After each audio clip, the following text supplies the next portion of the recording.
آئیے میں آپ کو تاریخ کے کچھ پنوں کی طرف لے چلتا ہوں۔ مکہ کا زمانہ ہے، اللہ کے نبی صلی اللہ علیہ وسلم پر قرآن کریم اتر رہا ہے۔ اللہ کے نبی صلی اللہ علیہ وسلم معراج میں جا کر ابھی آئے ہیں۔ لوگوں میں ایک چرچا ہے کہ اللہ کے نبی صلی اللہ علیہ وسلم معراج میں تشریف لے گئے اور واپس تشریف لائے ہیں۔ کفار ماننے کو تیار نہیں ہے۔ حضور اکرم صلی اللہ علیہ وسلم پر اس سے پہلے ایک آیت اتری ہوئی ہے، فَكَانَ قَابَ قَوْسَيْنِ أَوْ أَدْنَىٰ، کہ اللہ تبارک و تعالیٰ کا فرشتہ نبی اکرم صلی اللہ علیہ وسلم کے اتنا قریب ہو گیا، اتنا قریب ہو گیا، فَكَانَ قَابَ قَوْسَيْنِ أَوْ أَدْنَىٰ، قربت اتنی ہو گئی جیسے دو تیروں کی دوری ہوتی ہے، کمان کے دو حصوں کی جو دوری ہوتی ہے اتنا قریب آ گیا نبی اکرم صلی اللہ علیہ وسلم کے فرشتہ۔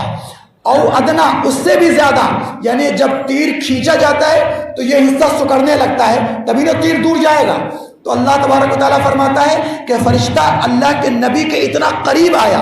یا اس سے بھی زیادہ قریب آ گیا، یعنی بالکل قریب آ گیا نبی اکرم صلی اللہ علیہ وسلم کے۔ یہ بات اپنے ذہن میں رکھیے۔ اور اب آئیے ایک واقعہ بتاتا ہوں کہ مکہ سے ابو لہب کا بیٹا عتیبہ، ابو لہب کا بیٹا عتیبہ مکہ سے اپنے باپ کے ساتھ سفر پہ روانہ ہوتا ہے، قافلہ لے کر تجارت کرنے کے لیے نکلتا ہے۔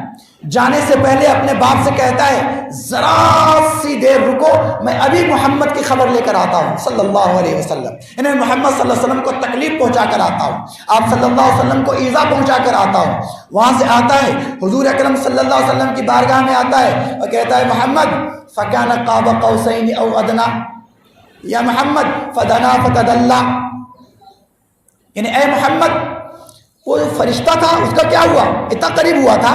اتنا قریب ہوا تھا، کتنا قریب ہوا تھا؟ یعنی اس طرح کہے کہ نبی اکرم صلی اللہ علیہ وسلم کو اس نے تکلیف دینا چاہا،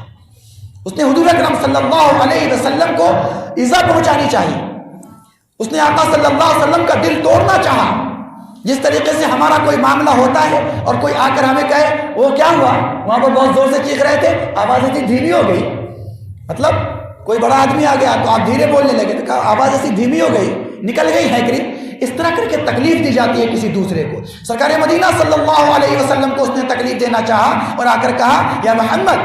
فَكَانَ قَابَ قَوْسَيْنِ أَوْ أَدْنَىٰ،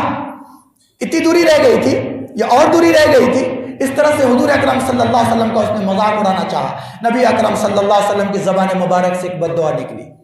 آپ صلی اللہ علیہ وسلم نے بد دعا دی، اللہم سلط علیہ کلبا من الکلاب، اے اللہ اپنے کتوں میں سے کسی کتے کو اس پہ مسلط کر دے۔ بات ختم ہو گئی، وہ گیا،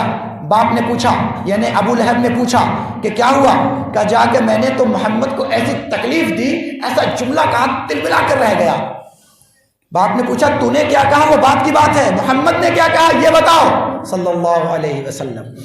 اس نے کہا کہ محمد نے کہا کہ اللہ اپنے کتوں میں سے کسی کتے کو اس پہ مسلط کر دے۔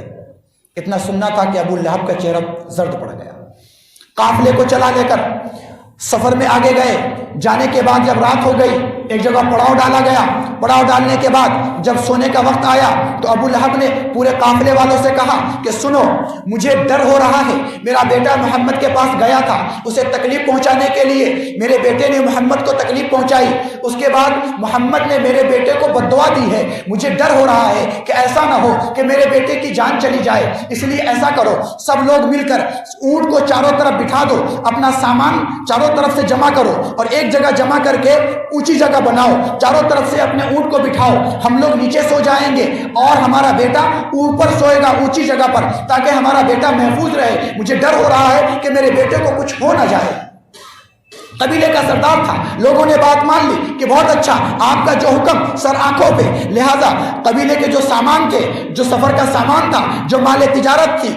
تھا اسے جمع کیا گیا، اور جمع کرنے کے بعد اس کے اوپر اونچی جگہ پر اس کے بیٹے کا عتیبہ کا بستر لگایا گیا، اور اس کے بعد اونٹ کو چاروں طرف سے بٹھایا گیا، اس کے بعد وہ سارے جو لوگ قافلے والے تھے وہ نیچے سوئے، اس کے بعد اونٹوں کا گھیرا ہے، اس کے بعد اونچا سامان ہے، اس اونچے سامان کے اوپر ابو لہب کا بیٹا عتیبہ سو رہا ہے۔ رات جب گہری ہو گئی، لوگوں پر نیند گہری آ گئی، اللہ تبارک و تعالیٰ کی طرف سے ایک شیر متعین کیا گیا، ایک درندہ متعین کیا گیا، وہ آیا، اس نے انسانوں پہ حملہ نہیں کیا، اس نے اونٹوں پہ حملہ نہیں کیا، اس نے سب لوگوں کے منہ سونگ کر دیکھے، کیا کسی کے منہ سے محمد رسول اللہ صلی اللہ علیہ وسلم کو تکلیف دینے کی بدبو آ رہی ہے؟ لوگوں کے منہ سے وہ بدبو نہیں آ رہی تھی۔ وہ جمپ کر کے اوپر گیا، اس نے ابو لہب کے بیٹے کا منہ سونگا اور اس کے بعد دیکھا کہ اسی کے منہ سے محمد رسول اللہ صلی اللہ علیہ وسلم کی نفرت کی بو آ رہی ہے، لہذا اس نے اس پہ حملہ کیا اور اسے ہلاک کر دیا۔ وہاں سے لوگ اٹھ گئے، گھبرا گئے، شور سن کر لوگ بیدار ہوئے،